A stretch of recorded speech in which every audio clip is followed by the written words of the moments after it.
একটা নিউজত বাৰ্তা নোটিছ তাতে সাংসদ নৱশৰণীয়া MP ডাঙৰীয়া এটা কথা কৈছে ন্যায়ালয়ে নাজানে কোনো কাৰণতে ফেক এছটি নহয় বুলি।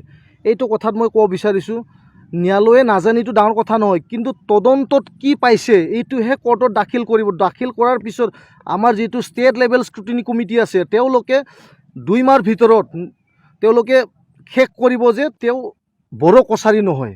কাৰণ অলৰেডি CID তাতে অলৰেডি দাখিল কৰিছে যে তেওঁ বড়োৱে নহয়। কাৰণ ৰিপৰ্ট আছে CIDৰ আমাৰ হাতত ইয়াতে ৰিপৰ্ট আছে, তাতে 11 নম্বৰৰ CID দফাত আছে যে তেওঁৰ দেউতাই যিহেতু আৰ্মি আছিলে, এক্স আৰ্মি, তাতে in the certificate issued by commanding officer of Assam regimental centre Shillong entitle certificate of discharge of transfer of reserve and recommendation of civil employment dated 15 November 1980 the name of Shri Nava Kumar Charaniya father was written as Naik Lokhikando Das, son of late Selaram Das, and his class was written as Assamese and subclass as Das. গতিকে তাতে আমি স্পষ্ট যে তেওঁ এজন বড়ো নহয়। কাৰণ বায়'লজিকেলি যদি আমি চাওঁ, বায়'লজিকেলি আমি যিজন মানুহে বড়োৰ পেটৰ পৰা 9 মাহ নিজৰ মাতৃৰ গৰ্ভৰ পৰা জন্ম হৈছে, প্ৰকৃততে তেওঁ কোনো দিন নিজৰ মাতৃৰ ভাষা বা নিজৰ মাতৃৰ সৈতে তেওঁ কোনো দিন বেয়া ভাষা বা যেনে অনা বড়ো শব্দ তেওঁলোক ব্যৱহাৰ নকৰে। ইয়াৰ কাৰণে আমি জেনেৰেলি আমি এজিউম কৰিব পাৰে তেওঁ এজন একে টোটেলি এণ্টি বড়ো। কাৰণ তেওঁ বড়ো হৈ কিনি বড়ো সদায় মাত মাতি থাকে। মাত মাতাটো ডাঙৰ কথা নহয়, কিন্তু হি ইজ এ ৰেচিষ্ট। কাৰণ কিয় তেওঁ যিজন জন্মদাতা বড়ো, তেওঁ নেতৃত্ব তেওঁৱে আছিল।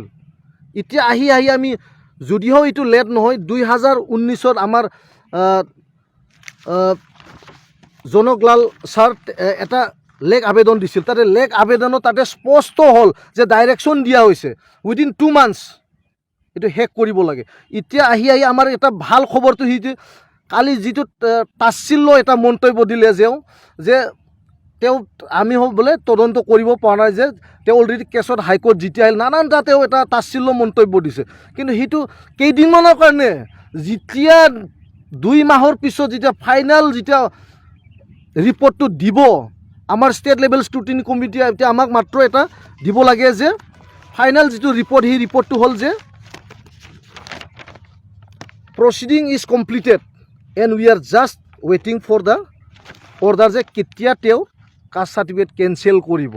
এতিয়া আমাৰ সেইটোৱে যে তেওঁৰ কাষ্ট চাৰ্টিফিকেটটো কেতিয়া কেঞ্চেল কৰিব সেইটোৱে বৰ্তমান বড়ো ৰাইজে অপেক্ষা কৰি আছে।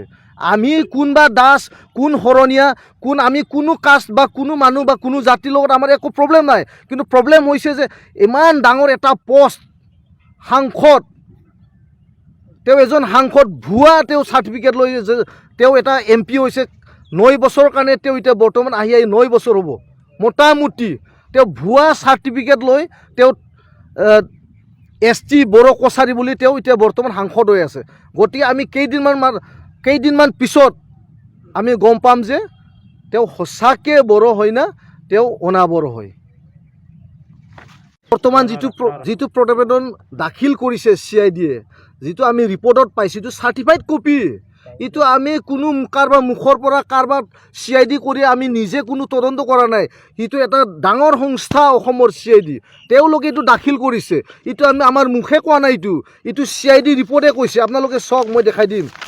এইটো কাগজত চাওক কি স্পষ্টকৈ আছে, তাতে লিখা আছে to the director welfare tribes and backward class Assam Rukmini Nagar. আৰু এইটো তদন্ত কৰিছে আমাৰ কোনে তদন্ত কৰিছে, চাওক, ইন্সপেক্টৰ যাদুৰাম মালাকৰ, তেওঁ তদন্ত কৰি সেইটো দাখিল কৰিছে। তাতে স্পষ্ট পেজ বাই পেজ, শব্দ বাই শব্দ তাতে লিখা আছে যে তেওঁ এজন বড়ো কাষ্টৰ মানুহেই নহয়। গতিকে সেইটো আমি কোনোবা জনকলাল বা কোনোবা নিজৰ পকেটৰ কাৰণে, নেতা হোৱাৰ কাৰণে কোনোবা পইচা তুলি কালি আজি সাংবাদিক মেল কৰিছে, তেওঁ কালি এটা তাচ্ছিল্য কথা কৈছে যে কাৰোবাৰ নেতা হোৱাৰ কাৰণে যে 1 টকা 2 টকা তুলি কেনে কিবা এটা নিজৰ কি ডাঙৰ বনাই কেনে সেইখিনিতো কথাটো নিউজৰ মাজত আহিছে, তেওঁ এটা কৈছে। কিন্তু সেইটো নিউজ এইটো কোৱা নাই, এইটো ৰিপৰ্টে কোৱা নাই। ৰিপৰ্টে স্পষ্ট যে নৱ কুমাৰ চৰণীয়া প্ৰকৃত কোন হয়, তেওঁ হয় MOBC। OBC তেওঁৰ চাৰ্টিফিকেটটো একচুৱেলি হ'ব লাগিছিল OBC মানুহ। এণ্টায়াৰ ফেক্ট অফ যিটো আমাৰ দিছে ইয়াতে CIDয়ে ৰিপৰ্ট দিছে, তেওঁ OBC মানুহ হয়, কোনো ST মানুহ নহয়। এইখিনিয়ে।